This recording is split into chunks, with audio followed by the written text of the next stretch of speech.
Pinakasimpleng cake na pwede ihanda sa birthday o kahit sa anong okasyon. Low budget kaya hindi mabigat sa bulsa at pwede lutuin sa kawali. Kaya mo rin gawin ito? Tara, umpisahan na natin. Dito sa ating 1/3 cup ng brown sugar. Sunod natin ilagay ang 1/8 cup ng powdered milk, 1 tablespoon ng cocoa powder, half teaspoon ng brown food color, at 1/8 cup ng margarine. Ilagay namin natin ang half cup ng tubig. I-mix-mix lang muna natin itong mabuti hanggang sa matunaw ang ating asukal.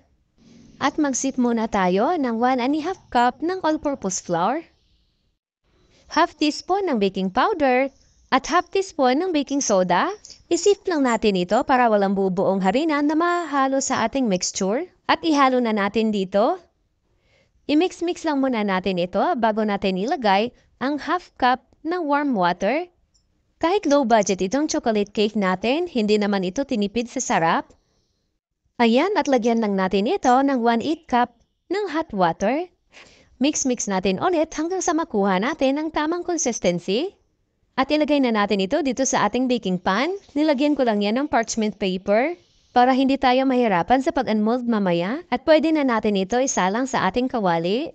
At lutuin lang natin ito ng 30 to 35 minutes in low heat. Ayan, luto na. Palamigin lang muna natin ito bago yan mold. Gagawa muna tayo ng ganache. Maglagay lang ng 1 tablespoon ng cocoa powder, 2 tablespoon ng powdered milk, at 1 tablespoon ng margarine. Ilagay na rin natin ang 1/3 cup ng asukal, 1/3 cup ng tubig, half teaspoon ng brown food color, half tablespoon ng mantika, at 3 tablespoon ng cornstarch. I-mix-mix lang po natin itong mabuti hanggang sa matunaw ang ating cornstarch at asukal. Once tunaw na, pwede na po natin ito isalang sa mahinang apoy lang po.